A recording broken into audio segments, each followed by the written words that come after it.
Hey everybody, good morning. How are you all today? Awesome. That's good to know. For those that don't know, there might be a face or two in the room that don't know who I am. My name is Stuart Schlossman. I too have MS. Thank you. Are you clapping that I have MS? Thank you. I appreciate that. Thank you. Thank you. The Stu part, yeah. Once known as Stu's Views and MS News, we became corporate, several years ago. We're MS Views and News. We're a patient advocacy organization. We're now providing programs in 23 states. This year, we still have 7 programs to do, but when we finish those 7, we'll have done this year 55 programs. And I'll have been at 40 of those. Okay, and I'm a little tired. Yes, this guy's yawning, but that's for other reasons. This guy right back here in the middle of the room, his name is Bill, and Bill video records our programs. If you go to our YouTube channel and you see what's there, this guy's responsible for that. All right, so, we have Ken. Ken's in the back of the room. Ken runs things for us in Alabama. We're doing a lot of programs these days in Alabama, and Ken's in charge of that. And that's part of our growing process, all right, is we're just trying to do more and more. And we would love to be able to do more and more in Georgia, but we're looking for a person who says, like Ken did, I want to help you guys grow. So if you know anybody like that, let me know. We're going to get into our program. And first up in our program is this young guy over here, dressed in yellow. He didn't want you to miss seeing him, so he wanted to dress brightly, all right? And Jeff is a personal trainer, but not only is he a personal trainer, but he's an MS exercise specialist. And we now bring Jeff around the country with us. He goes to many of our programs, and he teaches people in the different communities exactly what he's going to show you today. And again, for anybody that doesn't remember what he does, all you have to do is go to our YouTube channel, find one of the programs that he's recorded with us, and you can go back and do those stretching or exercise strengthening techniques. But I just want to let you know that Jeff is a recipient of the 2007 National Strength and Conditioning Association Worldwide Authority on Strength and Conditioning Personal Trainer of the Year Award. He's authored articles for numerous MS publications, in addition to other things such as Shape Magazine. He's owner of Balance Personal Training, Inc. since 2004. He's a national motivational and educational speaker, and is a graduate of Florida State University. He's been living with MS since 1998, and I'm glad he was here to speak with you all today. I want you guys to understand something about what I'm speaking about, which is exercise, lifestyle, and kind of the frame of mind you're in, because that dictates what you're going to be able to do. But whether you believe you can or you believe you can't, you're right. That's the truth. The mind plays a significant role in a good lifestyle, because you have to believe in yourself to get anything accomplished. And the body has limitations, but the mind doesn't. That's important to know. You got to let your mind be as open as you can. And if you're not mentally ready, you'll never be physically ready. That's what keeps us from doing the things that I preach to you guys about exercise and about movement. But that's what people and all animals do. They move. I mean, that's what we're meant to do. And if something is not working correctly, great. Something else is. Use that. But if you sit there and you worry about your hand that doesn't work, but the rest of you is working, you're doing a disservice to yourself and to the people around you and to the people that are your support team, because they want to see you succeed. And success doesn't have to be achieved in a single file line. Sometimes you got to veer off a little bit. Sometimes you even have to circle back around a few times before you succeed. And failure is going to be in the way. But embrace it. Don't fear failure. Failure is what's going to allow you to do a little bit more, to get a little bit more out of it, maybe more efficiently, and maybe enjoy it as well. How many of you guys have heard me speak here before? I know a couple of you came up to me and said, okay. So everybody else, this is all new to you, so don't tell them if I had a totally different take on it last year. It hasn't changed. Exercise is basically, and physical fitness is something you've been involved with since you were a child. How many of you were never children before? Okay, so we're all on the same page. As children, we go out and we play. We move. We do. We get in trouble for not coming in because we were out playing. Now it's the opposite. Now we're getting in trouble because we're not playing. Because if you don't play and you don't move a lot, you won't be able to. You'll be sitting there. You'll be a spectator. That's a bad word in my vocabulary, is a spectator. Because you want to be a participant. Right? Isn't life about participation? You can participate. You have to find what's in your grasp to participate in. And do more and have fun. And it doesn't mean you have to go run up and down the street and play, but if you can, please do it. Just not at night when I'm driving. Because I lost my glasses like a month ago. That's why I flew here today. No, I didn't actually fly. I just sat in the plane. It's best to plan what you're going to do also. I mean, whether it be the food you eat, the exercise you do, the activities you involve yourself in, the time you sleep, the time you wake up, have a plan. Because without a plan, you're a runaway train. And then you'll say, I wish I did. Well, you need to trade your wishes in for actions. Because actions are the things that we want to do. I'm all about movement, action, standing. I mean, it's if you can stand, stand. In fact, if you can stand, I want you to stand up right now. And if you can't stand, raise your hand. All right, that wasn't too difficult, was it? Now, everybody who stood up just now, you guys can sit. You can all do squats. Well, I'm not going to have you do it. I know you can because you just stood up. I didn't want to ask how many people can squat because then so many people would raise their hand and I'd say, okay, I want you to stand up. And then they'd be like, oh, I didn't know. I don't want to embarrass anybody. But if I have to, I will. The biggest obstacle in starting an exercise program or starting a plan is actually doing. You know, most people think about, well, I want. Well, put want in this hand and I'm not going to say what in the other hand and tell me what weighs more. Because want is nothing. Doing is and attempting and achievement. Those are the things that we want in life. We want to tell stories about what we did. We don't want to tell stories about what we wish we would have started because then it would have turned out this way. That's a fairy tale. That doesn't happen. You have to really get yourself motivated. Get yourself ready. I've been living with MS a long time myself. How many of you people didn't know I had MS? Okay. Do I look like I have MS? Oh, what does it look like? Come on, don't do that. That kills me. Yeah, people ask me that. Oh, well, you don't look sick. Well, you don't look stupid. That's my answer. And I actually, in the last talk, it was just before Halloween, I had a towel, I put it on my shirt, and I said, hey, it's like a cape, so if someone says that to me, give it to them and say, now you're super stupid. But it's important for us, more so than anybody else, to do more because we have this thought deep down inside that says we have MS and it's holding us from achieving or doing or you know, it's almost like a ticket to give up, and we don't want to give up. MS is a reason to do more. When I was diagnosed with MS, the first thing I thought was, I'm happy I didn't have a stroke or a brain tumor. But the third thing I thought was, wow, since I have this, I want to get the most out of life that I possibly can, because I don't know what's going to happen tomorrow. I don't know what's going to happen later on today, but I know right now I'm standing up here on a stage and talking to a bunch of you, and 20 years ago, just about 20 years ago, actually 19 years and 20 days ago, when I was diagnosed, I never thought I'd be standing up here. And if I were to tell you I could stand up here on one leg, I would have called myself a liar. Because there was a time I couldn't stand on one leg or two legs, or see a crowd, or speak to a crowd. I was just kind of there. And I got out of that. Now I'm here.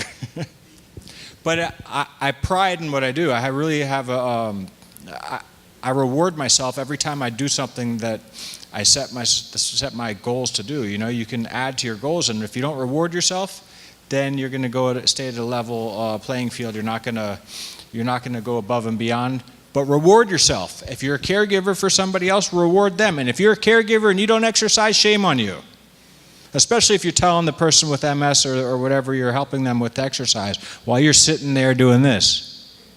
Because if they fall or something and you can't help them up, or if you get hurt helping them up, why would that be the case other than you're not taking care of yourself? It's your duty to take care of yourself.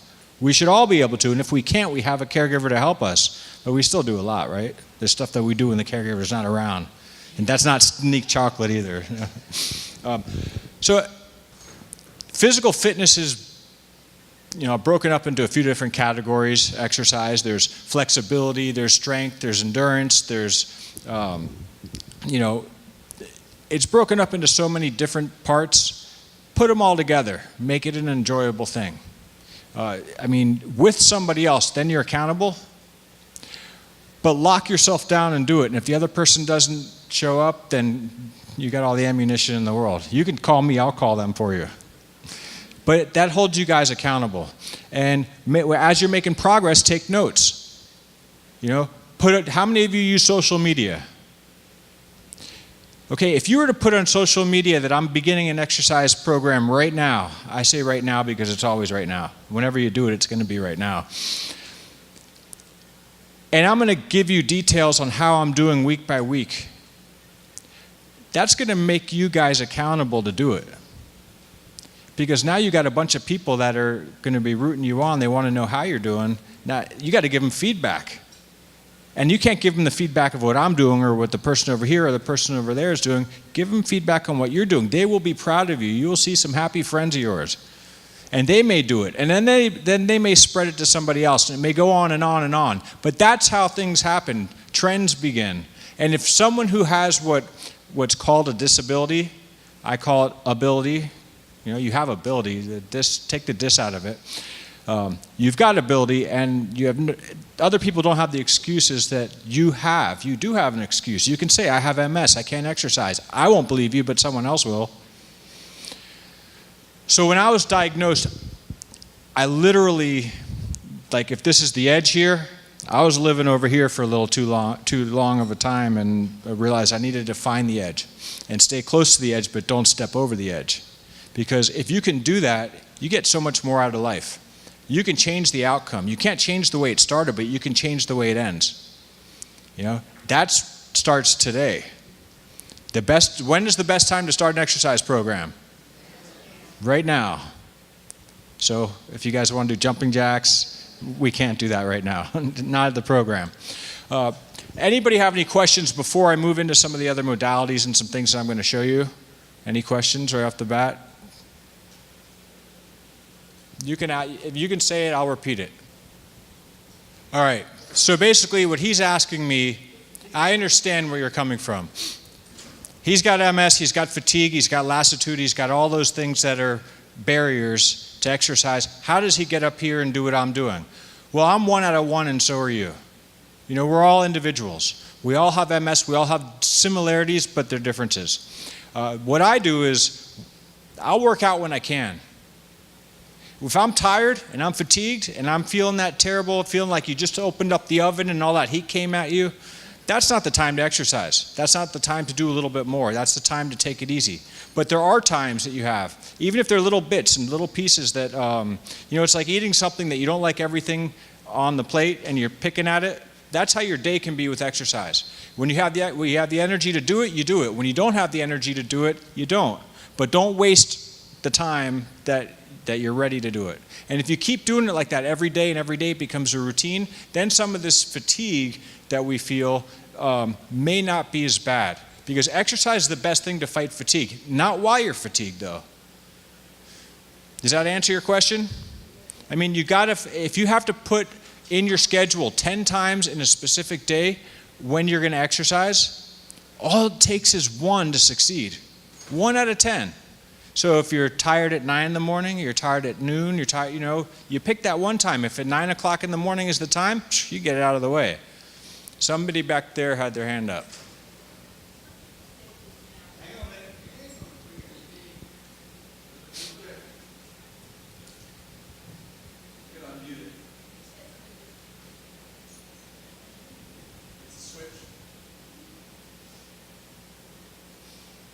She wanted to know if I always wear this color. No, I was at the airport. They always listen to me when I'm at the airport and I wear this color. They think I'm working. Because it looks good on you. You said one thing simple. You said you can't change how it happened, but you can something else, and I don't know what the something else was. You can't change the past. You can't change the way the story began, but you can change the way the story ends. And that meaning what you do from here forward is what you have to work with, not what you started out with and what made yesterday. The more you do today and tomorrow, the better off you're going to be today and tomorrow. And that goes back to the question that he had about exercise and about when should I do it and how often and how do I get to where you are. It takes a lot of hard work. You know, everything takes a lot of hard work. You want to do something that's profound, that you feel is truly successful, you got to work your ass off. And if you think it's going to be handed to you on a silver platter, it's not. It's never going to be. Ask the people. You want to know why these people in the NFL get paid millions of dollars besides the concussions and besides all the injuries they go through? They work out 8 hours to 10 hours a day. When they're not working out, they're watching films. And if you think it's just a playground thing, you're wrong. There's a select few people that can make it to the next level. Basketball, the same thing. There's 5 people on the court for each team at a time, and then there's another 10 people on the roster. 12 of them dress out for the game. They are busting their tails all week long. And if you ever watch sports and you think, wow, they're tanking it because it's the end of the season and they're doing bad and you think they're going for a draft pick, the players aren't doing that, because that player who's doing it's going to get replaced with the draft pick they get. That's the same thing here. We need to be the very best that we can possibly be right now. Don't compare yourself to the way you were once. If you compare yourself to years ago when you were at the very best you ever were, you're going to fail. You just got to do the very best you can right now. That's the way you move forward. I mean, how many people in here have gone to the gym and haven't been there in a long time and you gave up because you weren't able to do what you did the last time you went there when you were at your very best? Are you crazy? You can't go back to being your very best without working the very hardest you ever did. It took hard work. These are simple things that we talk ourselves out of. We don't want to have a part of it because we forget that when we looked our best and when we were able to work a 12-hour day and then go play basketball afterwards or whatever it is that you did, that it took a lot of work to do that. Children, do you remember as a child being out playing? Do you ever remember being out of breath and tired? I don't. You know why? Because you were in shape. Because you did it every day. Day in, day out, outside, playing, running. If you didn't run and keep up with the rest of the people, you were left out. So you had no choice. That's how life should be today. Doesn't mean you have to run around. It just means that you have to give that effort because it's got to be for a reason other than he said I should do it. It's got to come from deep within. Because if it doesn't come from deep inside, it's going to go right through you and it's going to be something you wish that you did. So make that wish an action. Make that happen. I'll show you some toys I brought. You know, it's funny that up until about 3 weeks ago, you got a question? Yeah. At the beginning of your talk, you said something, the body is willing and the mind. Could you repeat that, please? Yeah. You have to physically, your mind has to be strong. You have to have an open mind. Your mind doesn't have to get tired and wear out. You can do that. But if you're not mentally ready to do something, you'll never be physically ready to do it. So it's a mental thing. You have to mentally be there. You have to want it. You got to want it so bad. You got to want it as bad as you want to breathe. Put it that way. If I asked everybody in here, why don't you exercise? And if you need to exercise, you need to live healthier. Well, I'm going to take breathing away from you until you do it. Everybody in here would do it. Gosh, who would want to stop breathing? You'd be dead. So the day that you want to exercise and you want to get better and you want to do as much as with the same reason why you want to breathe, that's when you're going to have the success that you have. Otherwise, you're going to look around and you're going to find an excuse and you're just not going to do it. And so these exercise medicine balls I carry around, up until about 3 weeks ago, I've taken them in my bags on my carry-on. I have one of them. Now they check them for, now they wipe them with stuff and they put them in the machine. And I'm like, and now I know it's going to be that big because I've been traveling a lot. I said, it's a medicine ball. They said, how do you know? How do you know what we're looking for? I said, because you look at the same thing every week. So this is a 2-pound medicine ball. I told them to weigh it. They didn't have a scale for it. 2-pound medicine ball. There's a lot you can do with the medicine ball. One of the things you can do is just hold it, just like I'm doing. Hand-eye coordination, throw it. If you drop it, this is a soft one. It won't hurt too bad, especially if it's your foot, not mine. But no, I'm just kidding. But there's stuff that you can throw, you can slam if you're upset. This is going to be loud. You can slam it at the ground. See, it sounded louder than it really landed. But you can throw it all the way down. Oh, it bounced kind of funny. Now it's a pancake medicine ball. But there's a lot you can do with this, just like you could do with a dumbbell. You can do raises, you can do rotational movements, and I really think that one of the most enjoyable things to do with them is throw them. Whether it's slamming them on the ground, throwing them to somebody else. There's a lot of different things. I don't want to break the stage and show you, so I'm going to let someone else break the stage and do it. No, I'm just kidding. Somebody remembered my talk from the last time I was here about the furniture movers. Who was that had asked me about that? I don't have my glasses on, so from this side of the room. Well, furniture movers, you can do more than move furniture with them. You can move my furniture with them. For somebody who's got problems with balance,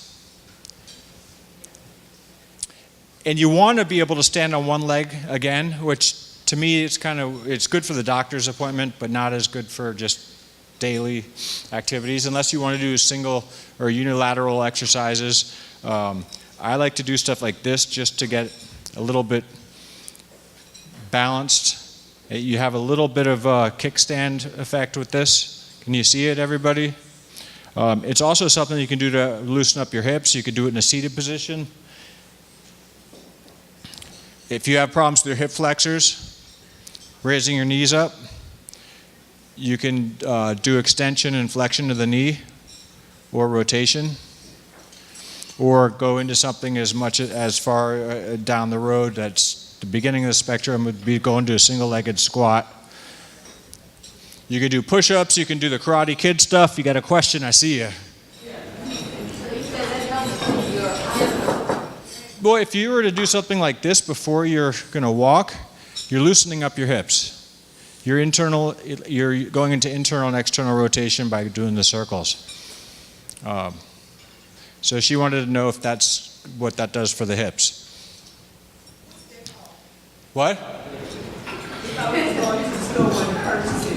If you were going to go to the store, you'd ask for a furniture mover or a slider. You can go to Home Depot or Walmart, Lowe's. I don't know what stores you have around here, but yep. Please wait for the mic before you speak. Well, I pointed her out. What do you do if you have foot drop? If you have foot drop, then you do it from a seated position, or you can do it with your foot on it. I don't have to lift my foot up to put my foot on it. Can you see from there? That's something that's completely different. That's dorsiflexion, lifting your foot up. But if you can get your leg on top of it, you can do it from a seated position. Same thing with your arms. If you can do push-ups, you can do push-ups that are a little bit more difficult by going into a one-arm push-up, same way I did with the leg, but slide it out with the hand. Or putting it up on the counter. How many people seen the Karate Kid? Wax on, wax off. That's rotator cuff exercises or blocking a punch. But there's a lot that you can do with these, and the great thing is they're inexpensive. And you can buy 4 of them for like $10 and give them away in the holidays and keep one. Then there's bands. Anybody in here use exercise bands? Would you say you have one? These are great because you can close them in a door, and you don't need somebody to hold them, or they don't wrap around and connect at the same side. Anybody want to come up here and be a volunteer? That's the wrong time because the food just came, but come on up. But if you do, I have to get your consent on here saying that you give consent to be on the film. And no punching, hitting, eye gouging, scratching. Okay, you can bring the stick up here, but no hitting me with it. I consent to be videographed. Did she give her consent just now? All right. Now you got to give your consent for grappling. Why don't you come around this way and around the side? You got to go all the way around. I made it difficult so I can say you walked and did exercise. Then there's some stairs over here.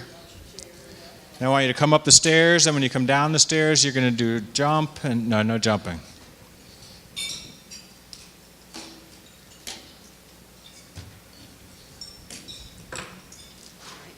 All right, thank you very much. You can go back down now. I'm just kidding. No, I'm kidding. Okay, with the exercise bands, I want you to just hold one of the straps. Hold the handle. Okay. So I want you to pull. Just pull it. One hand.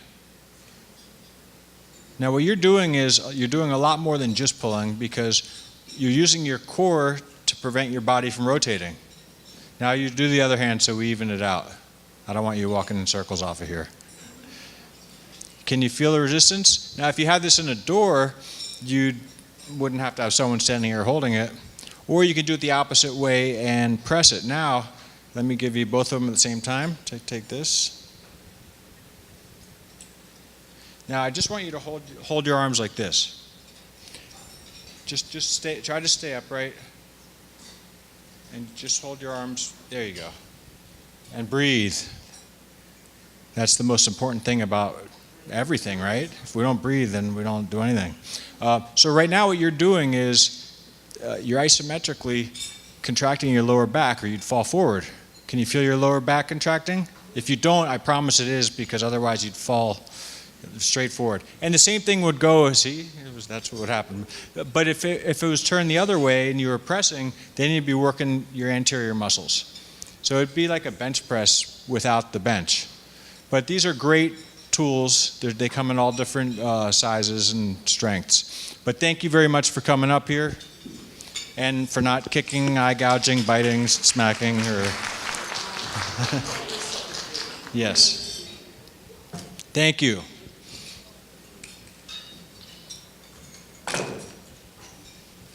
Any questions so far? He has a question over here, and then somebody else will, but whoever has the mic, run. Okay, we'll start here. I looked, the last time I saw you, I looked up those bands on the Amazon website. Oops.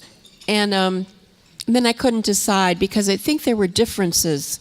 They were like, they had different attributes. And I didn't know what to do, and then I didn't buy any of them. I'll talk to you when I'm done. That way I'll give you a better idea of what's good for you. You're welcome. I just wanted to ask how safe those bands are. Like if you don't have good coordination, is it something that will snap back when you're, extending the band? All right, I get the point. Yes. Imagine this. Bands would be an alternative to, say, free weights, dumbbells, stuff that has vertical resistance. So gravity is what's fighting the fighting force against it. The bands can be horizontal resistance. So if you have this hooked into a wall and you're holding on to this, and you don't have good grip strength and you let go, it's the difference between the dumbbell hitting you on the foot or letting go and this hitting the wall. So they're safe that way. If they start to be frayed or something, you should get new ones. Okay, but they're very safe if used correctly. Did I answer your question? All right. And we got another question. So my question is, what if you feel like life is your exercise, and if you choose to exercise, then you're going to miss out on something else that you wanted to do that day, or your life? And so, how do you make that choice? The choice is, if you don't exercise, you might not be able to do that thing. Right. That's the choice. If you have that much going on all the time, do it fast. It's exercise. But if you exercise and you continue to do it and you make it a routine, it could be the difference of if you're able to do whatever that activity is or not able to do it. That's just being a participant. So would you say make that choice every day, choose to exercise first over other things, or would you say balance it? And balance it, because you don't want to, what you do in a gym or in your workout, the results should not only be seen in the gym or in the workout, they should be seen outside while you're living your life. The exercise that you do should enhance your ability to do more, and then in turn you get more bang for the buck and more out of your life. Is there something that you can do for the MS hug that'll help it? Hug back. The MS hug is a neurological thing. I mean, it's usually coming from the thoracic, and I'm not a neurologist. I understand the MS hug. I've had it. As far as it's kind of a sensory thing, so it's that feeling of that gripping around your body. I've never heard any contraindications with exercise, but I have also never heard any exercises that are going to help it. The way I have lived with it is, if I had the MS hug and you kind of feel it all the time, and then you exercise, you still feel it, and then you don't exercise and you still feel it, hell, why not exercise? If you have other problems, then there's the reason not to exercise. But that goes for a lot of things. Some people will tell me, my foot's numb, I can't do this, that, or the other. Well, is your foot numb all the time? Is it more numb or less numb when you exercise? And if they say the same, I say, well, then do it. Do it. Why not? I mean, it's kind of like feeling uncomfortable at if you're tired and you can't sleep, do something else to get you tired. I mean, there's a lot you can do, and there's a lot you can choose to do. So there's another question somewhere. I need you to talk for another 10 minutes, 15 minutes. 10 more minutes. Oh, you guys are in trouble. Okay, I had wait, one we question, have a question Jeff. up here. What was the item you was using on the floor? Young lady over here wanted to know. The what? The device on the floor that you were using on the floor exercise. What was it called? This is called a furniture mover. I can show you a whole bunch of exercises that can be done with those. We'll get the questions answered over here, then I'll come back and show you some of the things that I... Okay, you just mentioned if you can't sleep, then do something to make yourself tired. In the middle of the night, then what? Do you suggest we get up and exercise? No, I don't suggest you do that. But from a practical standpoint, when you're trying to go to sleep and you can't sleep, for me, the most difficult thing to do is close my eyes and just go to sleep. So if you're not tired during that time, read a book, do something. But I'm not saying to skip out on the sleep and go for a jog. But it was just an analogy. Okay, there was someone in the back.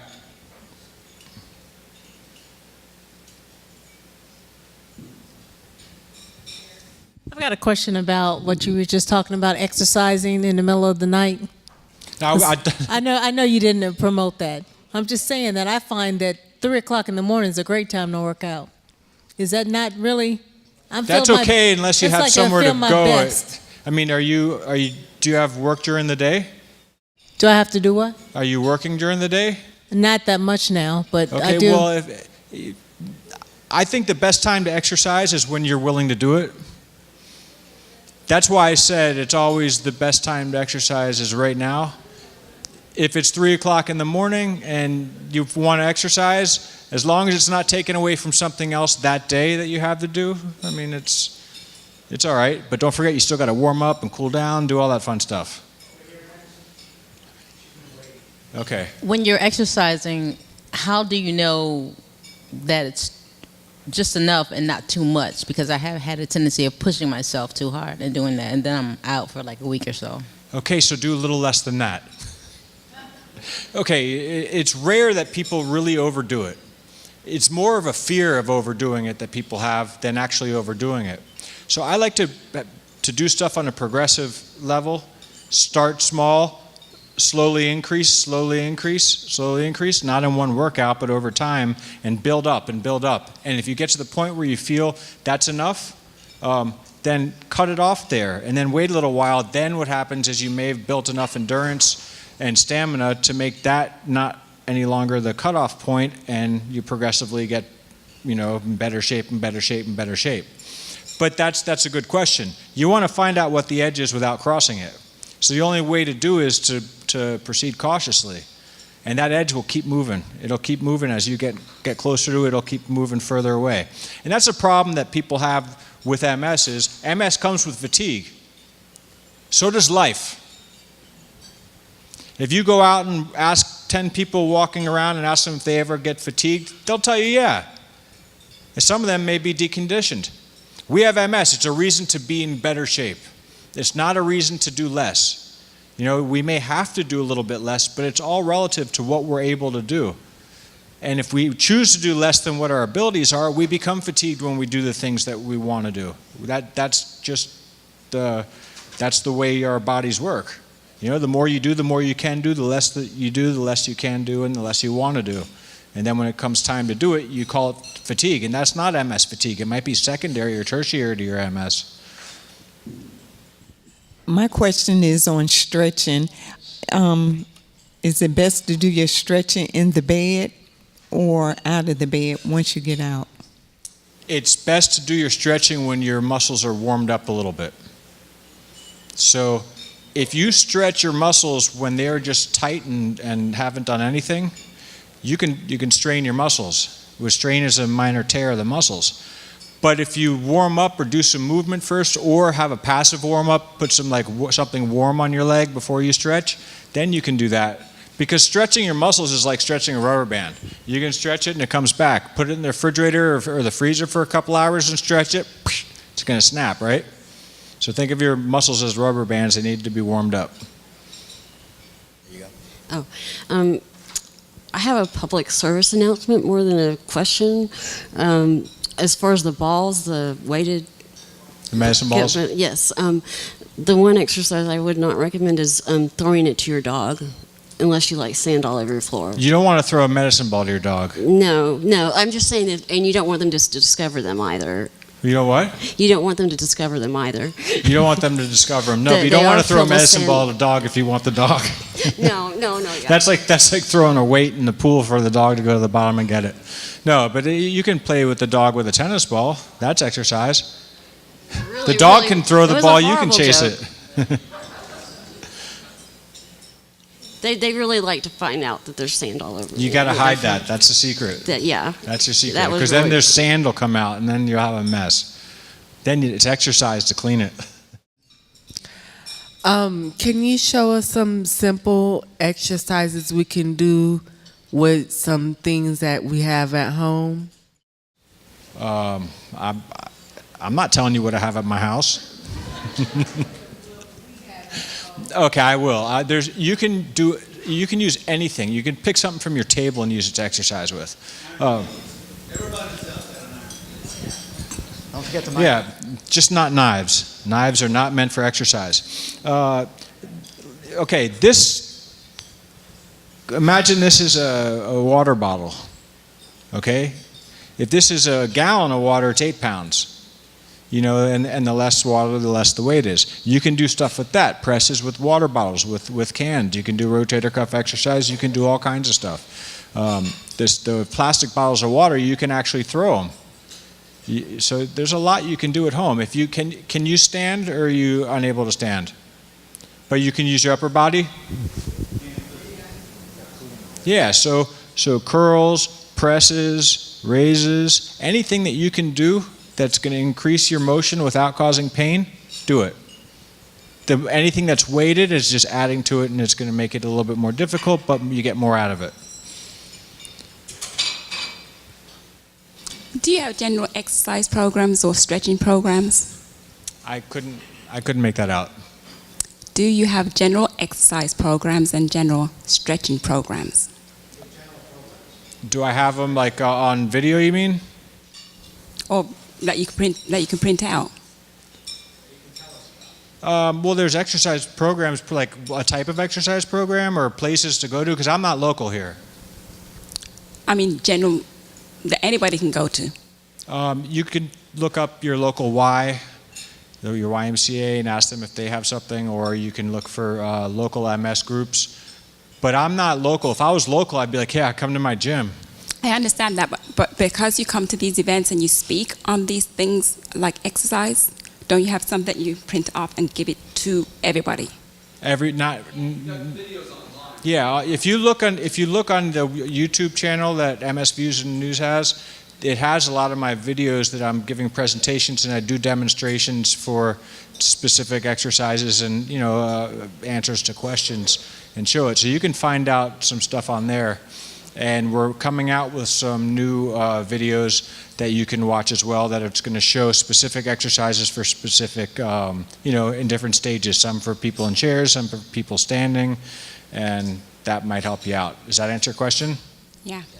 So what Jeff is referring to is we're working with Jeff right now on creating short videos of different specific exercises that can benefit not just the person that's up and walking around with MS, but a person that might be using a scooter or a wheelchair or just wants to be able to do something from sitting down all the time, okay? So that's something that we'll be coming out with in a few months.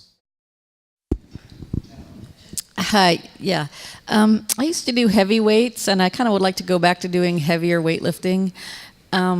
Is there any, like you get, how you sometimes just have weakness, is there any particular risk with starting to do that again? If you're going to start with heavy weights, then you're looking to hurt yourself.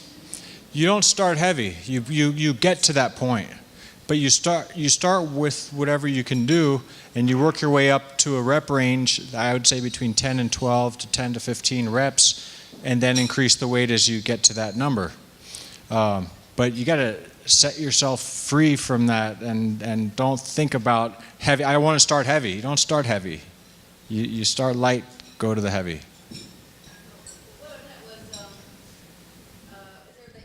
Any instance of like sudden onset of weakness when even if you worked up to the heavier ones? Does that ever happen? Yeah. Well, yeah, it can. In fact, a lot of people with MS have conduction issues with their nerve conduction. So it's not something that usually just all of a sudden happens. If that was the case, then you'd just all of a sudden, like your face would plant into the table right now because you just had a sudden burst of fatigue. But if you're doing a press, you might be on number 6, 7, then number 8 might look like that, and number 9 might be there. Well, 7 should have been the last one you did. But sometimes it's a good question. While doing it with a 2-pound weight or a 5-pound weight, when you get to that number 7, and 7's an arbitrary number, it's different for everybody, and you start to lose that nerve conduction, it wouldn't matter if it was a 2-pound or a 10-pound weight. I'd rather go with a 10-pound weight if you're able to do it safely, because if you're doing, do the math. If you do 10 pounds 7 times, you've just moved 70 pounds, and if you do 2 pounds 7 times, it's 14 pounds of movement. So go with the bigger if you're able to safely. Hey, Jeff, one of our guests has got some information about an exercise program here in Atlanta that might answer the other question. Yes, it's called the MS Rehabilitation and Wellness Program, and it's at the Shepherd Center, and it works with the band, the ball, swimming, and it's adaptive yoga, stretching. It kind of hits all the areas of exercise that's beneficial to all of us MSers. Thank you for that information. Appreciate it. Something else that goes with what we're talking about is diet. So exercise, diet go hand in hand. I wanted to throw that out there because if you're not moving but you're eating, you're going to be moving but it's going to be this way instead of this way or that way. All right, so just think about that. You are what you eat, and you're probably better off eating like an anteater than cattle. It's just the way things are. We have MS, we have something that might slow us down. Don't let food be the thing. Another guest just handed me some cards for the MS Wellness Center there at the Shepherd Center. I'm going to put them on the table at registration. You can pick them up on your way out. Are there any other resistance exercise that you can show us? Yes, resistance exercise just means that it's against resistance. I mean, this is a resistance exercise. It would be a squat or a push-up or a modified push-up or the stuff with a band. This, I'll show you if you had a band like this.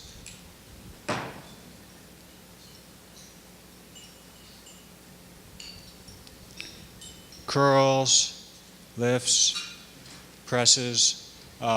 If you're doing unilateral movements, one side independent of the other side, you have to use your core to stabilize your body. So if I was pressing this up, what it's really doing is it's pulling this down. But while this is getting pulled down, this side here is pulling me back up. So a lot's going on more than just me doing a single press with this arm. But those are a few things that you get out of doing something with a band, and those are some exercises. Some other things that you can do is just standing and sitting out of a chair. You know, if you get out of breath after 10, maybe tomorrow you try 11. The next day maybe 12. The day after that, take a rest. Then the following day, go for 13. But the worst case scenario is you go back to where you started. But you just keep going. You know, as long as your doctor's okay with it and you're able to do it, do what you can. Yes, I guess I had different. Many of my doctors, I tell them about this, but it's a contradiction to the medications I take. But most mornings, the majority, 99% of mornings when I get up, if I don't have my caffeine and sugar or my coffee in the morning, I can't get going. And so sugar and caffeine is a big help for me, but I wish I didn't have to do that. Well, the sugar is probably more so that the caffeine gets into you. It's just the way you get your caffeine. The sugar is not, I mean, sugar is just 4 calories a gram. That's what it is. It's just a simple right. carbohydrate. So health-wise and all that, I've actually been able to go as long as a month without coffee. And I haven't seen any effect on everything else in me other than I just don't have the energy to get going. And so I wanted your personal thoughts on it, you know, from both a health, nutrition, as well as medical. About coffee and sugar, or coffee is a stimulant. Coffee is fake energy. But if it's the only thing that's gonna get you going, I mean, it's not illegal. It's not killing people. It's not unless you're having so much coffee that you're doing this all day and shaking and can't, you know, then you become over focused. Coffee is part of our lifestyle. I don't think I would never tell someone to take it out of their diet unless their physician had something to say about it, such as, you know, if you had some cardiovascular issues or seizures or whatever it might be. That's a reason to. But like Alpass, it's set yourself free. It's be happy with what you're eating, and if you're doing your stuff, then keep doing it as long as it's in moderation. Moderation is always the key. Did we have another question over here? No? Here, we got a question. Hold on, he's going to bring the mic.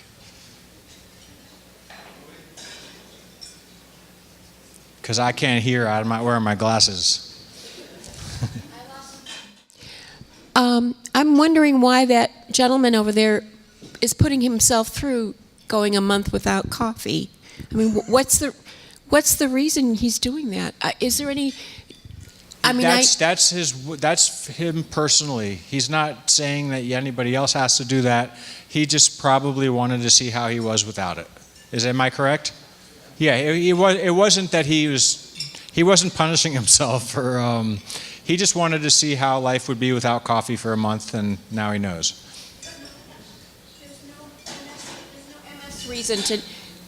The only things that I know about coffee that might be contraindicated with MS is bladder function and it's a stimulant, and it could excite your bladder. But that's something you talk to your doctor about, and the doctor would tell you, like I was telling him, if the doctor says not to do it for something else, then you stay away from it. All right, anybody else have any questions for Jeff? We're finished with Jeff. Everybody give Jeff a round of applause.